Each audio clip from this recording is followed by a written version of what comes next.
need a bag, I'm cashing in 6 zeros, Devontae Smith.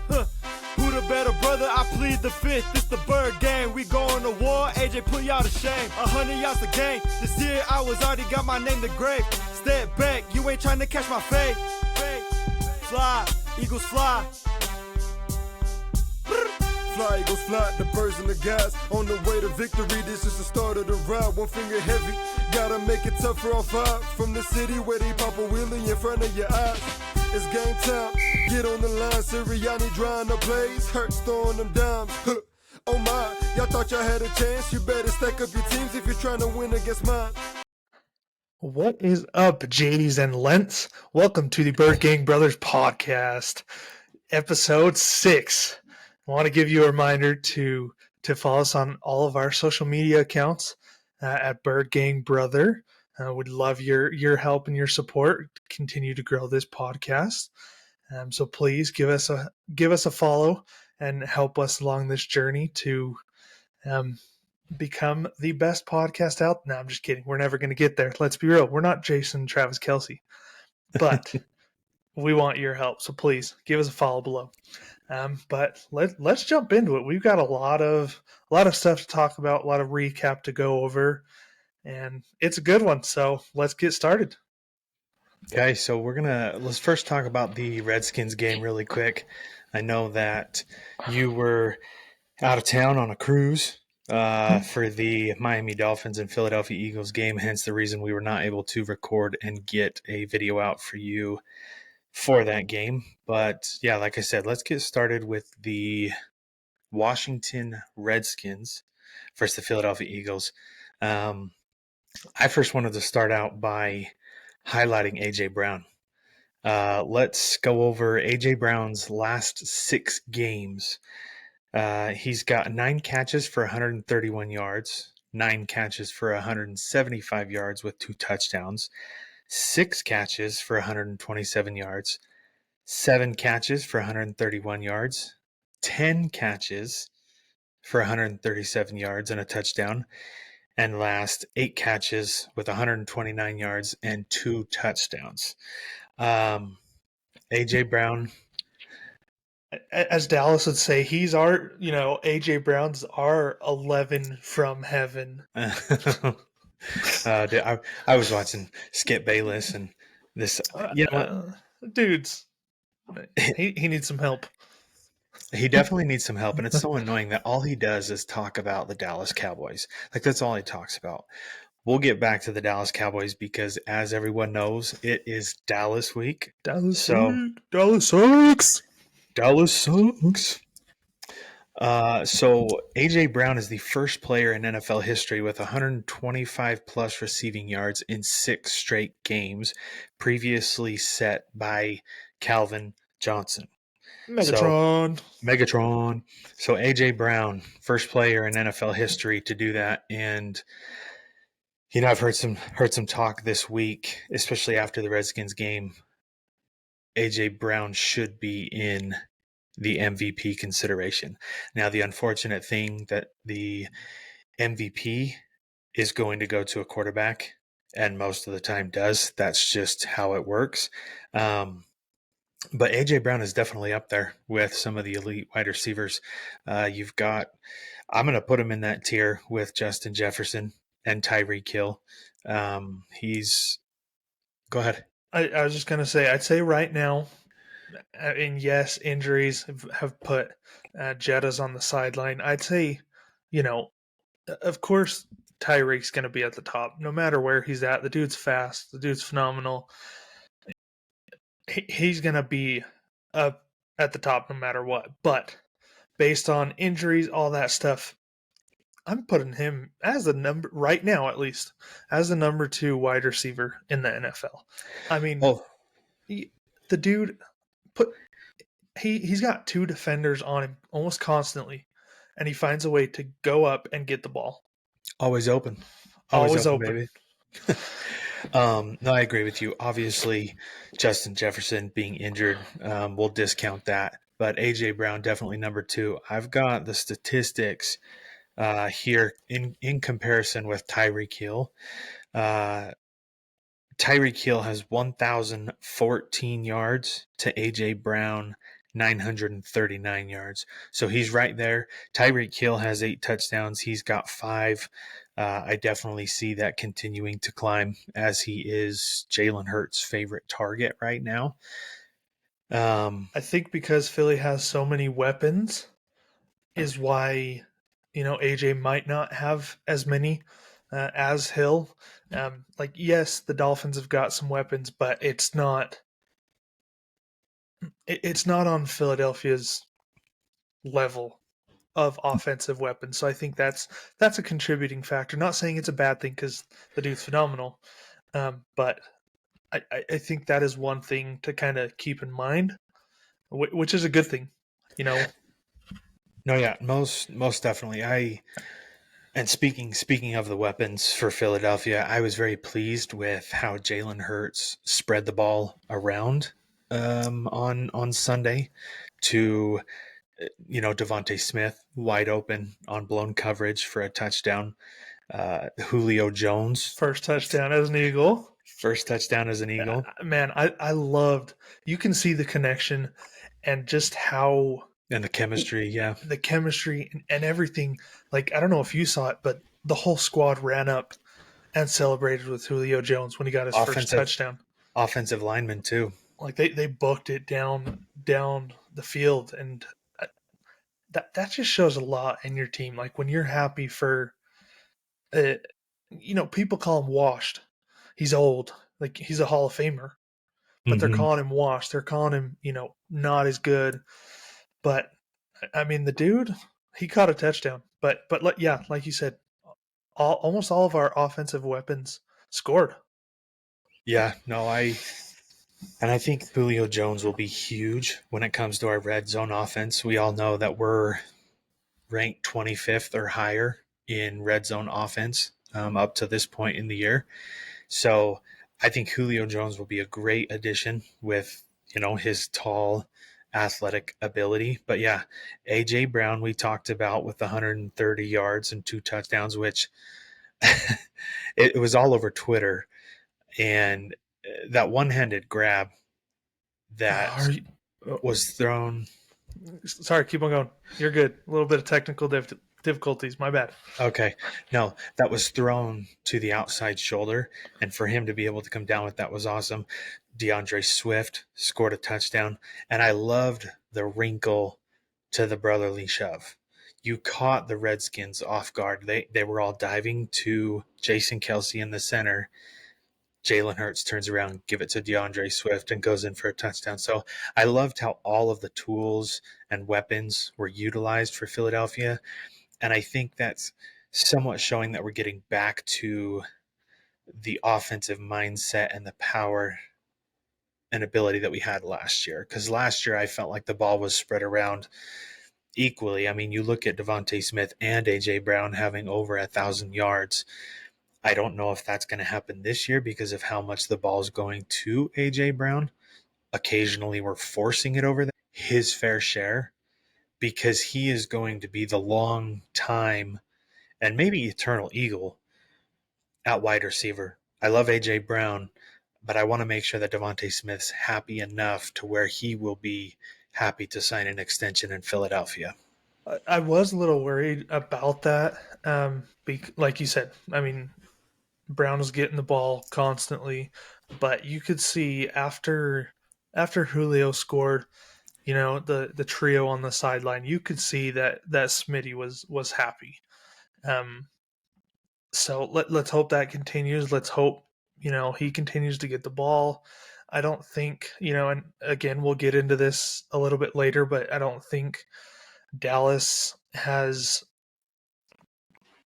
They got good weapons on defense, but I don't think they have enough to cover that trio. So I think, That's true. The passing game, I think, has got to be on point. But no, it was the first half, I will say, wasn't the best. Well, you've got 2 fumbles within the red zone, one on the brotherly shove, and then one with Kenneth Gainwell, which let's take a break and talk about Kenneth Gainwell. Do you want to share with our audience what Kenneth Gainwell did at halftime. Did you see what he did? I mean, if for those of you who do not know, he got on Instagram and responded to a fan at halftime. I think the fan was like, "Hold on to Hold the on ball, to the ball, you you bum." bum. And he said, "Little boy, don't text me." Like, I don't care who you are. I don't care if it's during the game, if it's during your bye week, whatever. Like, don't take the time to respond to lousy fans. Exactly. Like, You're in the middle of a divisional game against the Redskins. You're in a dogfight, and you're gonna go and respond to a fan. Like, come on, dude. Where is your attention? Like, it kind of irritated me. I thought that was fake for a second, but then it came out that Nick Sirianni like actually talked with him. I was like, "Oh, shoot." you just gotta be smart, man. Like, you can't do that. Like, yes, he knows he was in the wrong. Shouldn't be doing that. But, like, just in general, like, why even get on your phone at all during halftime? Like, that's just, like, taking your mindset This away. distraction, yeah. And I don't know. I just think, and I'm not saying that's, not helping him, but I just think with that situation and what happened, how can you not stick DeAndre Swift as your number one and continue forward with him? Well, Like, and I saw a visible difference in the second half where they were utilizing DeAndre Swift and rushing a lot more with him instead of Kenneth Gainwell, but it's not enough and where it was before. And I don't know if that's offensive line protection. I saw a stat, I didn't get a clip of it, my apologies, but the difference between Cam Jurgens being healthy and working on the right side next to Lane Johnson versus Sua Opeta, there's a visible difference when it comes to rush protection. So I'll be interested to see if Cam Jurgens can come back this week against Dallas. I sure hope he can. But yeah, I don't know why we're not rushing the ball more. you got to give it more. You got to give Swift more carries. Like, the dude, he was trucking people. He was hurdling people. But Like, do you think that they're not rushing him as much to keep him healthy and not beat down for later in the season as we, reach this gauntlet of the schedule and then into the postseason?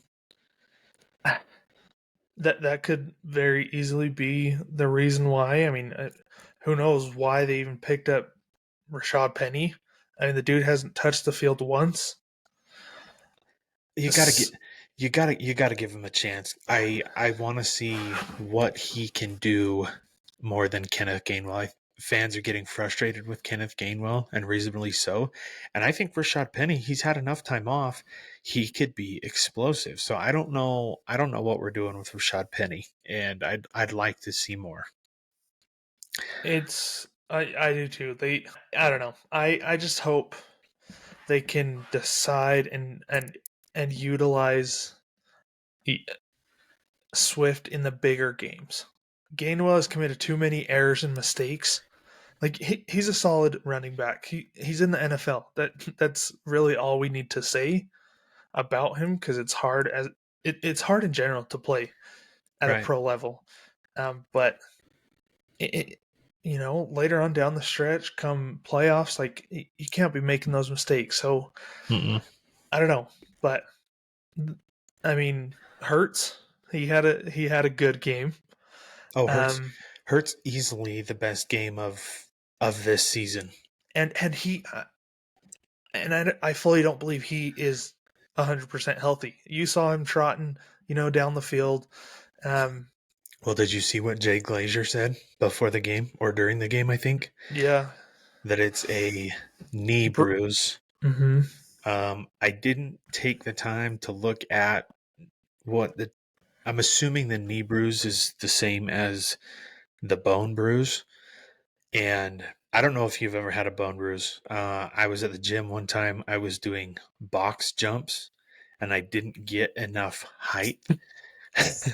So when I came down on the box, like, and this is a wood box, this isn't soft. I hit the middle of my tibia, my shin, and I seriously felt like I broke it. It hurt so bad, and it did for weeks after that. So if that's the case and it's a bone bruise for Jalen Hurts in his knee, I can see why that's prohibiting him from running and being himself outside of the pocket. But at the same time, I'm very grateful that it's not, you know, ligament or Something that's going structure. to sideline him for longer. Yeah, structural damage, because we all know that Jalen Hurts is the key to our success, and we'll run this team in the postseason.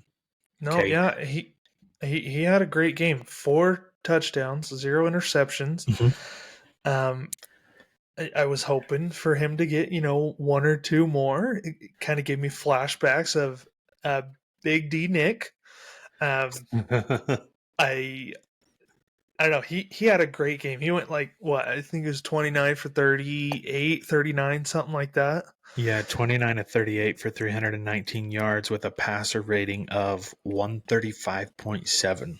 The dude, you look at him and yes, he's got turnovers, but you compare his overall stats throughout the season to your good quarterbacks in the league, Patrick Mahomes, pretty dang close.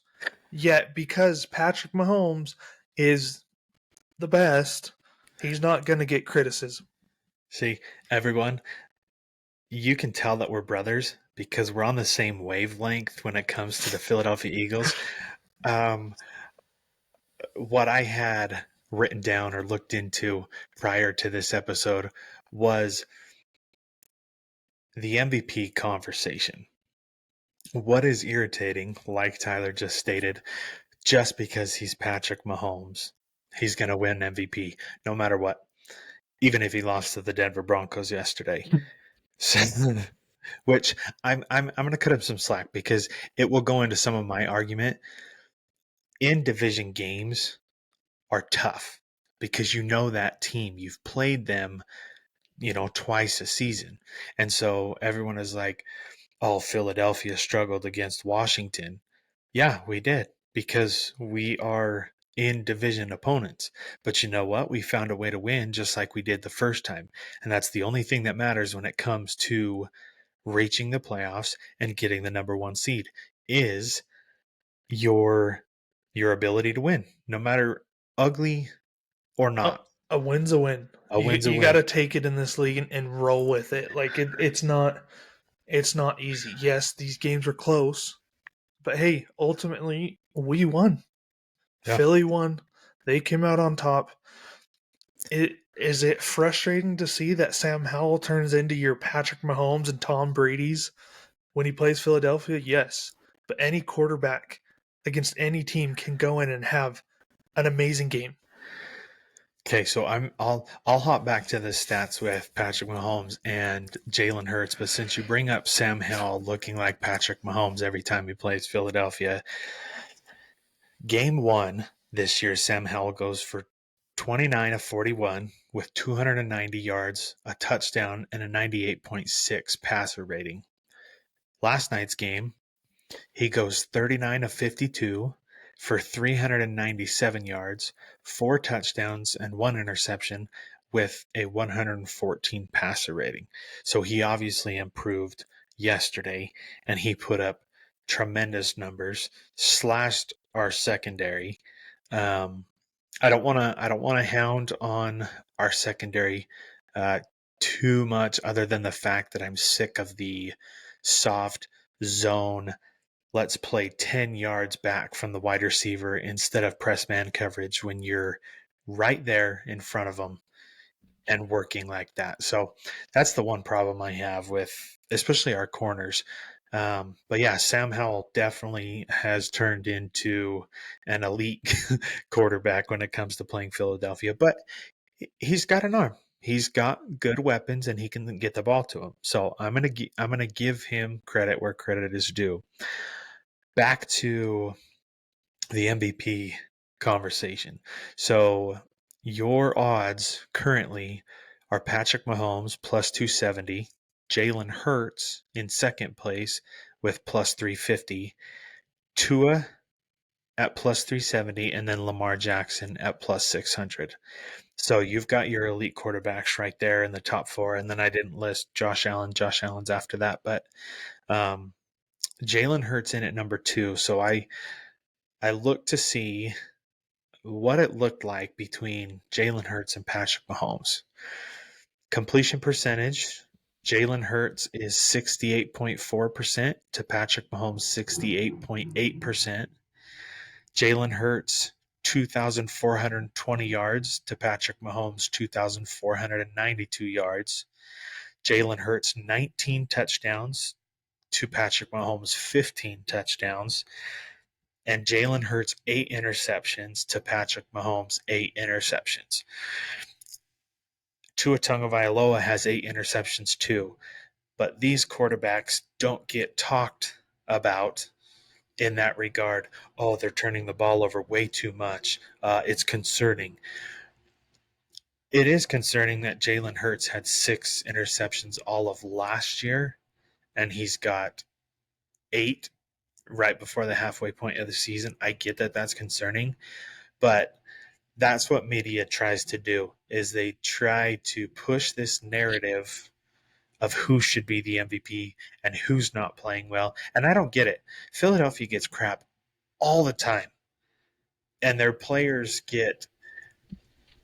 No one likes us. We don't care. You don't care. No one likes us. Sad. No one likes us. No one likes us. We don't care. I'm curious, if Philadelphia wins the Super Bowl this year, the encore to Jason Kelsey's speech is going to be redonkulous. Like, I'm so excited for that. But anyways, I just wanted to throw that out there, that Jalen Hurts is having just as good of a season, if not slightly better than Patrick Mahomes.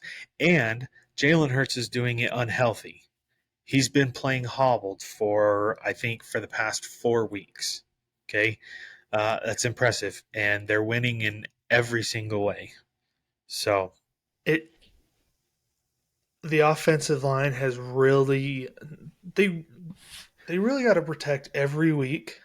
But there's something else when it comes to Dallas. They're going to try and take their heads off. And so I think that's something to definitely be aware of, kind of in practice, see how Jalen's doing, how he's running, all that, because, again, it's Dallas. The Philly and Dallas, the match, it's a heated rivalry. Oh, so yeah. it's going to be, it'll be a game to see for sure, but there's got to be a lot of protection, especially with Micah Parsons on the opposite end. Which, by the way, I don't know if you saw his tweet, but he's trying to recruit Dallas fans to the link. Yeah, good luck. Come on, dude. You're calling the Dallas Cowgirls to go fill up Lincoln Financial Field. You know Philadelphia is going to represent for that game, and it's going to be so freaking loud. So, yeah, I don't know. I'd have to look at statistics, but I don't think Lane Johnson has given up a sack to Micah Parsons since he's been in the league. I don't think he has either. He never touches Jalen Hurts, and that's obviously credit to Lane Johnson and the offensive line. Who knows? We might be able to snag another pass rusher ourselves coming up. I saw reports of that, but no, Trey. I think a big key to game coming up is going to be taking care of business on that offensive line. But yeah, nope, I agree. Before we hop into Dallas, I wanted to just highlight just a few things that I absolutely love, and it shows the wizardry of Howie when you're it a comes wizard, Howie. You're whizzing Howie. God in Leviosa.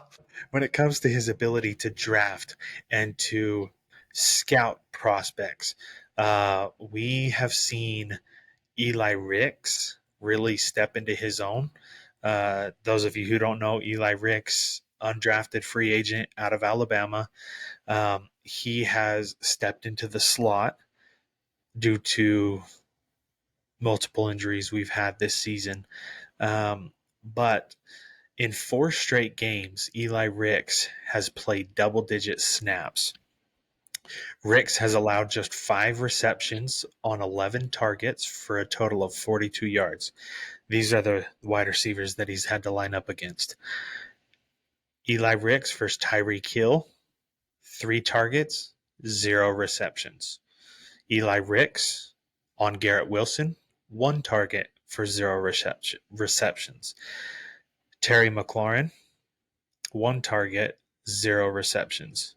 So I think he's pleading his case as to being in the slot. Now, when it comes to the future, I'm very excited because I think he could play on the outside or he could play in the slot. My personal opinion, he's going to play the slot.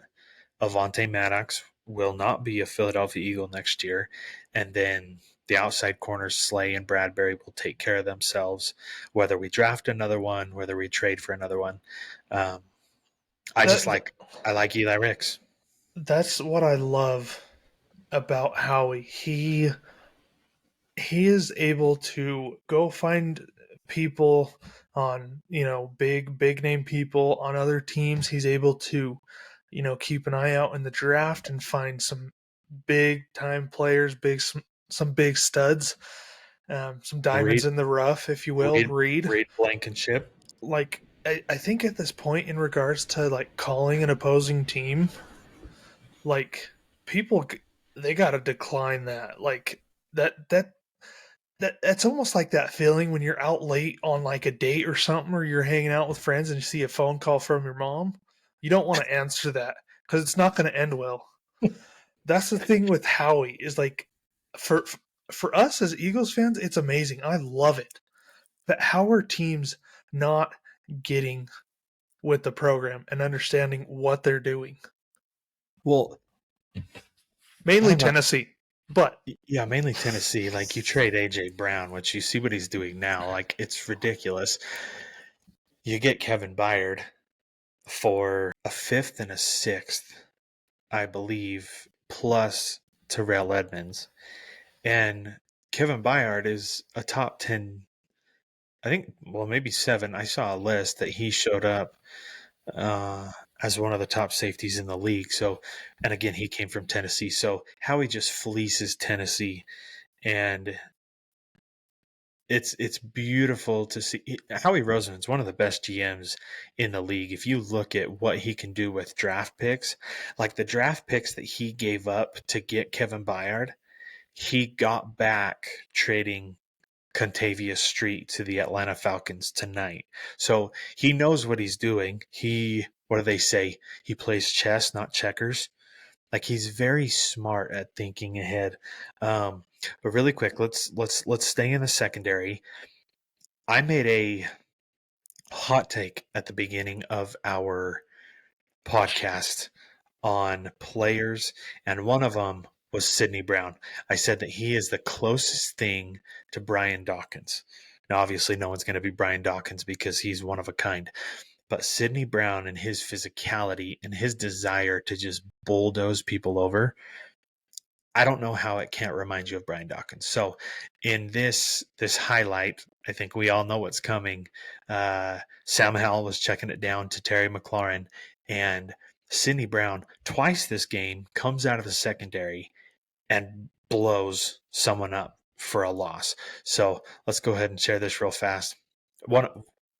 I think when he hit, I was I was like, I can't believe he just did that.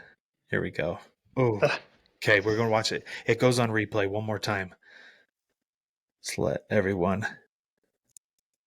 Oh, that hit was harder and quicker than my head when it hits the bellow to go to bed. Like that man, I was jumping for joy when I saw that hit. Like that, Well, I don't know, man. That was didn't it remind you of the Sheldon Brown on Reggie Bush hit when he turned around and he took that right to against the the, Saints. the Yep. midsection and the ribs? So that was beautiful. But I love Sidney Brown. I'm grateful that he's getting more playing time, and our secondary will pick it up. Um, let's. I want to get your thoughts. We've got the trade deadline coming up tomorrow. What positions do you think that we need to hit on to help us make a deep postseason run? And realistic, because I know both of us want Patrick Surtain, but we know that Howie Roseman. It's not going to happen. No. I think they're going to ask for too much, too high of a pick. Yeah. And I don't think Howie wants to do that. I do definitely think it's going to be in the secondary. Well, you don't have to like list off who, but like at what positions do you think that Howie will target or that we should target? I don't know. I think with how Howie drafts, I think you've got to look at cornerbacks. Although we have Isaiah Rogers next year, so that'll be good. But I don't know. That's like the only position that like jumps out at me when I think of where we need help. I think anywhere, to be honest, anywhere in the secondary is always gonna need help. I could see even they were poking at linebackers.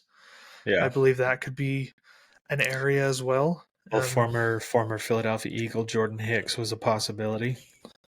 Which, wouldn't that be so cool? You win a Super Bowl in 17, you leave, and you come back to Philadelphia and win the Super Bowl in 23. Like, that would be awesome. So, I loved him as a player. oh yeah, no doubt. Great player. So I would be happy to see him back. We don't need him, but I could see more edge rushers with the rumors coming out today. Like I said, we don't need them. We've got two killer rushers. All I can say is, dude, Hassan Reddick is a beast, and Howie Roseman is going to pay Hassan Reddick. He's going to get his money. He's going to get his bag. He'll get the bag. He forced a fumble to help. I mean, yeah, they were up 2 scores. I think it was at the end of the game, but forcing that fumble, that definitely put the cherry on top. Yeah. I'm going to go, and I don't know, you could get away with this. I'd like to see before tomorrow a running back. I know that's like it's crazy. We have enough. Like, let's try Rashad Penny.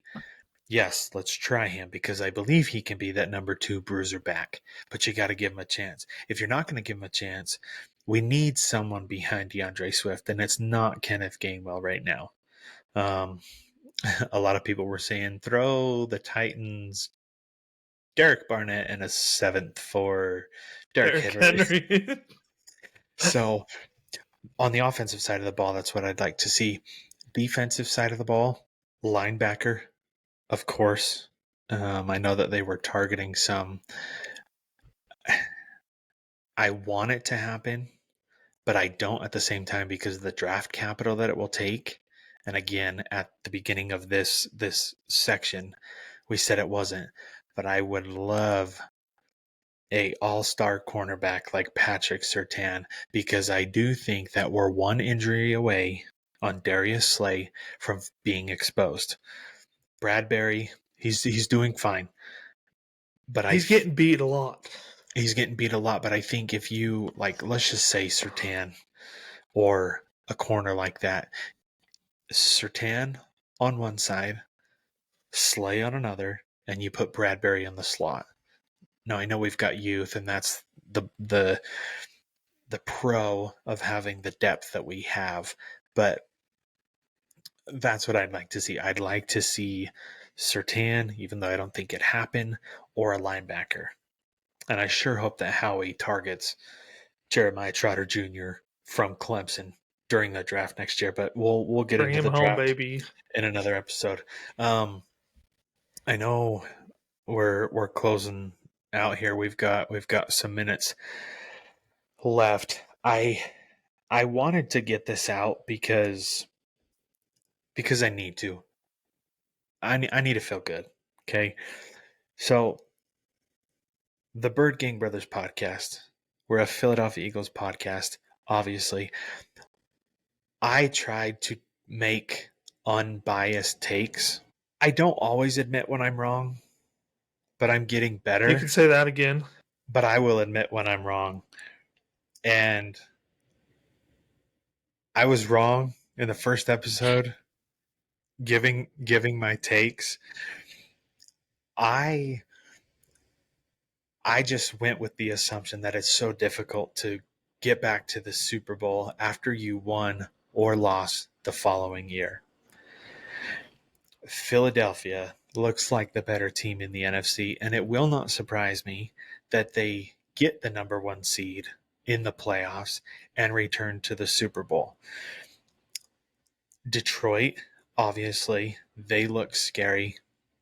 You've got Dallas, you've got San Francisco, but I just Philly is getting more experience. If they can come out of this gauntlet of the schedule above 500, I think we'll be just fine. If you take care of business against Dallas this week and against San Francisco, you're going to have a decent sized lead in the NFC.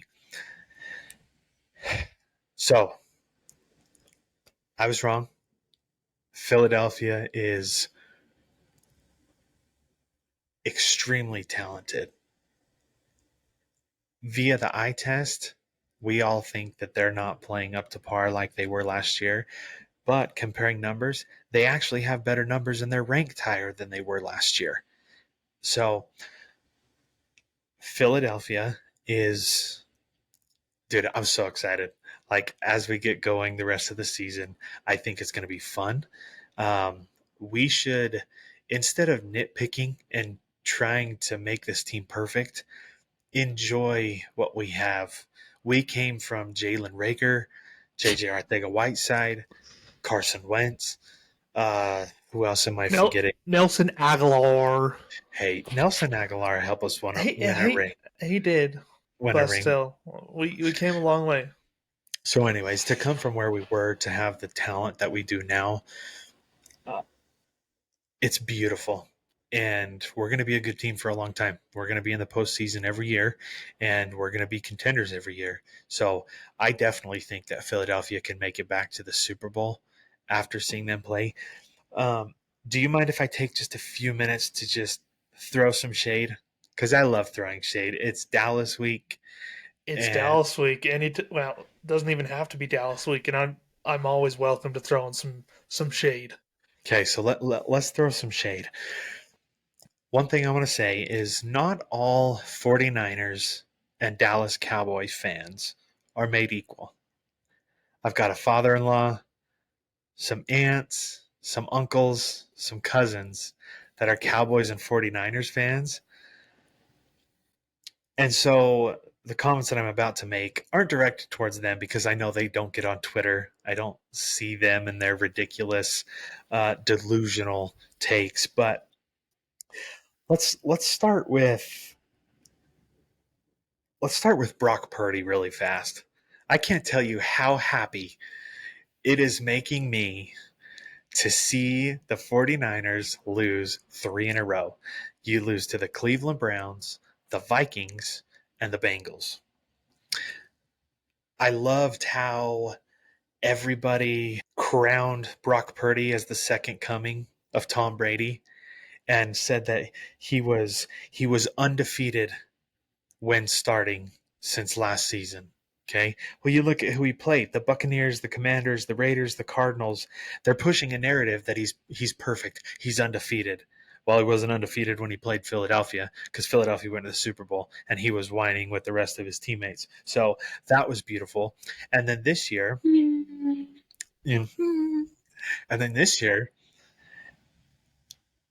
obviously the injuries to Deebo Samuel, okay, I understand. Like that's a big weapon. You still have Ayuk. You still have more.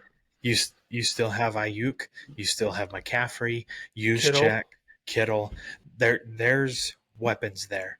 And the one thing that I heard people saying was, when everything's going right, Brock Purdy can play.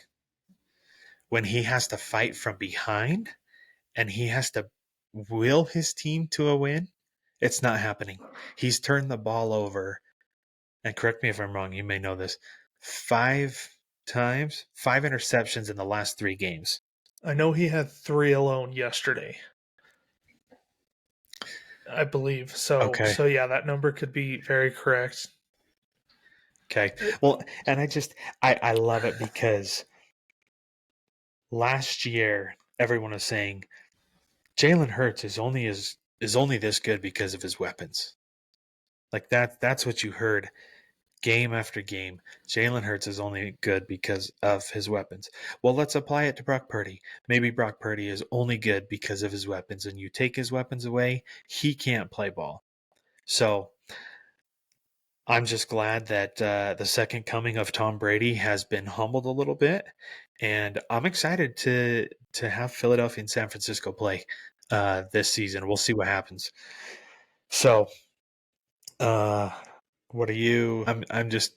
The man was too stunned to speak. Yes, I was too stunned to speak. I can't believe that the Niners have lost 3 in a row after starting 5-0. A lot of people are saying Steve Wilks is their problem. But anyways, Kay, we will end this episode. We've got just a couple minutes. Like we said, it's Dallas week. Tyler, what has been your favorite Dallas Cowboys and Eagles memory? I've got to apologize because I do not remember the year, but it was 2008. 2008. See, we're same wavelength here, okay? Philly versus Dallas, and if I'm correct, there were so many games that had to go right. It was the Patriots and the Raiders. The Patriots had to lose and the Raiders had to win. For Philly to have at least a shot. Yeah. And they went in and beat Dallas 44-6. Yeah. Beautiful turnover after turnover, fumble. It was an amazing game. Yeah, I was going to say the same thing. That 44-6 beat down. To play the Cowboys and beat them that bad to advance to the playoffs, having everything gone right. Playoffs. You go on and play the Giants, the Vikings, and then that's the Arizona Cardinals NFC Championship game that, unfortunately, we all know what happened there.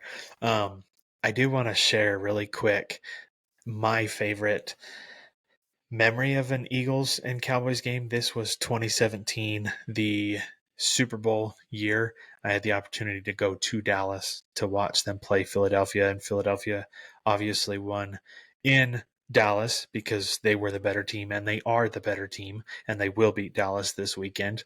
They will always be the better team. Yes. Yep. They will always be the better team. I was wrong in my prediction. I said that the Cowboys would win. They will not. Philadelphia will win in Philadelphia. It's going to be a good game.